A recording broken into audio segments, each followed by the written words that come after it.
Welcome back. ನಿನ್ನೆ ಚಿಕ್ಕಬಳ್ಳಾಪುರದಲ್ಲಿ ಸಂಜೆ RRR ಸಿನಿಮಾದ ಈ ಒಂದು ಪ್ರೀ ರಿಲೀಸ್ ಇವೆಂಟ್ ಕಾರ್ಯಕ್ರಮದಲ್ಲಿ ಸಿಎಂ ಕೂಡ ಮಾತನಾಡಿದ್ರು. ಆ ಸಂದರ್ಭದಲ್ಲಿ ಸಿಎಂ ಕೂಡ ಬೊಮ್ಮಾಯಿ ಅವರು ಅಪ್ಪು ಅವರನ್ನ ನೆನಪಿಸಿಕೊಂಡ್ರು. ಪುನೀತ್ ಸಾವಿನ ನಂತರವೂ ಕೂಡ ಪುನೀತ್ ಅವರು ಬದುಕಿದ್ದಾರೆ. ನಮ್ಮ ಅಪ್ಪು ಒಬ್ಬ ಸಾಧಕ, ಸೂರ್ಯ ಚಂದ್ರ ಇರೋವರೆಗೂ ಅಪ್ಪು ಅವ್ರನ್ನ ಮರೆಯೋಕ್ಕಾಗಲ್ಲ ಅಂದ್ರು.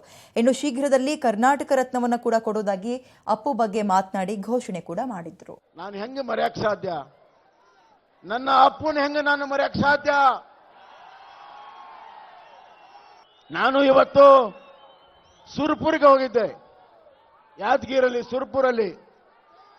ಅಲ್ಲಿ ಎಲ್ಲಿ ನೋಡಿದ್ರು ಕೂಡ ನಂಗೆ ಅಪ್ಪು ಕಾಣ್ತಾರೆ. ಪ್ರತಿಯೊಬ್ಬ ಕನ್ನಡಿಗರಲ್ಲಿ ಶಾಶ್ವತವಾದಂತ ಸ್ಥಾನವನ್ನ ನಮ್ಮ ಅಪ್ಪು ಮಾಡಿದ್ದಾರೆ. ಒಂದು ಮಾತು ಸ್ವಾಮಿ ವಿವೇಕಾನಂದರು ಹೇಳಿದರು, ಸಾಧಕನಿಗೆ ಸಾವು ಅಂತ್ಯವಲ್ಲ, ಸಾವಿನ ನಂತರವೂ ಬದುಕೋದು ಸಾಧಕ ಅಂತ. For achiever, death is not the end. A man who lives after death is the real achiever. ಆದ್ರಿಂದ ನಮ್ಮ ಅಪ್ಪು ಒಬ್ಬ ಸಾಧಕ, ಸಣ್ಣ ವಯಸ್ಸಿನಲ್ಲಿ ದೊಡ್ಡ ಸಾಧನೆಯನ್ನ ಮಾಡಿದ್ದಾನೆ.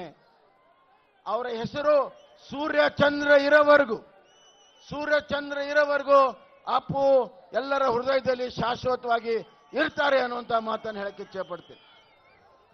ಅವರನ್ನ ಅಗಲಿದಾಗ ಇವರೆಲ್ಲ ಬಂದಿದ್ರು, ನಮ್ಮ ರಾಮ್ ಚರಣ್ ಬಂದಿದ್ರು, ತಾರಕ್ ಅವರು ಬಂದಿದ್ರು, ಎಲ್ಲ ಹಿಂದಿ ಮತ್ತು ದಕ್ಷಿಣ ಕನ್ನಡ ಎಲ್ಲರೂ ಬಂದು ನಮ್ಮ ಶಿವಣ್ಣನಿಗೆ ಧೈರ್ಯವನ್ನ ಹೇಳಿದರು.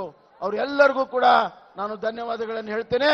ಕೊನೆಯದಾಗಿ ಕರ್ನಾಟಕ ರತ್ನವನ್ನ ಶೀಘ್ರದಲ್ಲೇ ನಮ್ಮ ಅಪ್ಪುಗೆ ಮರಣೋತ್ತರವಾಗಿ ಕೊಡೋದಕ್ಕೆ ನಾವು ಏನು ತೀರ್ಮಾನ ಮಾಡ್ತೇವೆ, ಅತಿ ಶೀಘ್ರದಲ್ಲೇ ನಾವು ಕೊಡ್ತೇವೆ.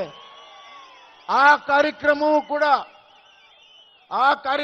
ಕೂಡ ಇಷ್ಟೇ ದೊಡ್ಡ ಒಂದು ಕಾರ್ಯಕ್ರಮವನ್ನ ನಾವು ಅಭಿಮಾನಿ ಬಂಧುಗಳಿಗೆ ಮಾಡ್ತೇವೆ.